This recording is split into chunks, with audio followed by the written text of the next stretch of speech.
Selamat datang di Narasi Paradoks. Belakangan, aksi kelitih semakin marak terjadi di kota Yogyakarta. Siapa pihak yang harus bertanggung jawab atas aksi-aksi yang menelan korban jiwa ini tidak pernah diketahui. Sebelum pembahasan kita lebih jauh lagi, baiknya kita mencari tahu dulu apa itu kelitih.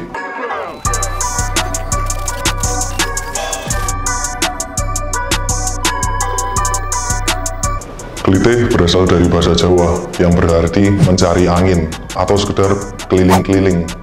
Dalam perkembangannya, istilah kelitih ini akhirnya digunakan oleh para geng sekolah yang ada di kota Jogja. Aksi kelitih ini berbeda dengan tawuran.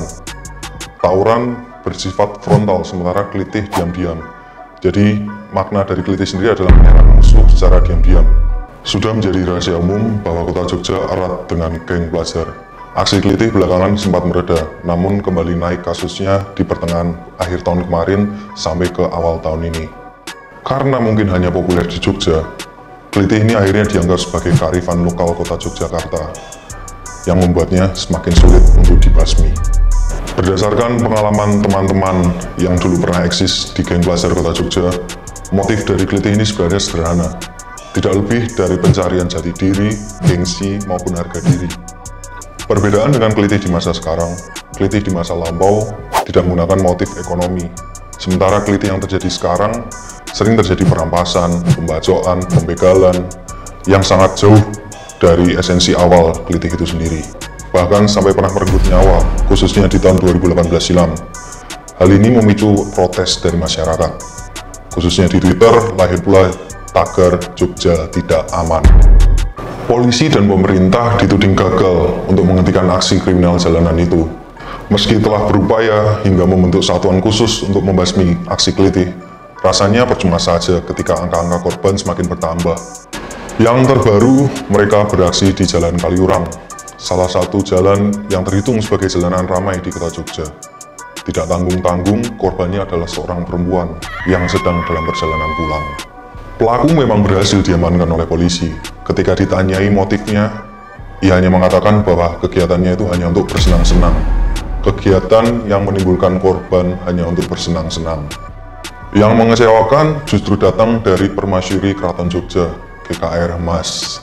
Ia mengatakan bahwa tagar Jogja tidak aman itu berlebihan, tidak sesuai dengan kenyataan aslinya. Ia menganggap bahwa aksi kelitih hanyalah gangguan biasa. Kabid Humas Polda DIY, Kombes Yulianto mengatakan bahwa sudah saatnya masyarakat ikut turun tangan, jangan semuanya diserahkan kepada pihak berwajib. Ia merasa bahwa orang tua para pelaku juga harus ikut andil dalam pemberantasan aksi kelitih. Kembali lagi bicara tanggung jawab, GKR Mas mengatakan bahwa ini juga bukan hanya tanggung jawab dari Pemda maupun kepolisian. Masyarakat juga harus ikut turun tangan. Tanggapan dari Kapolres Bantul, AKBP Ihsan, bahwa Jogja tidak aman itu salah. Ia mengatakan bahwa Jogja itu tetap aman. Indikatornya adalah Malioboro tetap ramai, Pantai Parangtritis ramai, dan ketika berbagai tempat wisata lainnya tetap ramai, itu menjadi indikator bahwa Jogja itu aman. Di malam setelah pernyataan itu diunggah ke media, jatuh lagi korban karena aksi kelitih yang tak kunjung dibasmi. Mungkin kita tidak bisa selamanya selalu menyerahkan segalanya kepada pemerintah maupun ke kepolisian. Kita juga harus memahami akar permasalahan dari aksi kejahatan itu sendiri. Semuanya tentu tidak sesederhana yang kita bayangkan. Akan ada banyak faktor yang saling memengaruhi satu dengan lainnya. Seluruh elemen masyarakat harusnya menyadari bahwa ini adalah sebuah ancaman yang harus kita tanggulangi bersama. Kelitih mungkin tidak akan pernah bisa hilang, tapi kesadaran untuk saling membantu dan saling menguatkan antar masyarakat menjadi sangat penting. Karena kami menolak segala bentuk kekerasan yang ada di kota Jogja tercinta ini. Maka mari bersama kita menjaga keamanan dan kenyamanan kota kita tercinta.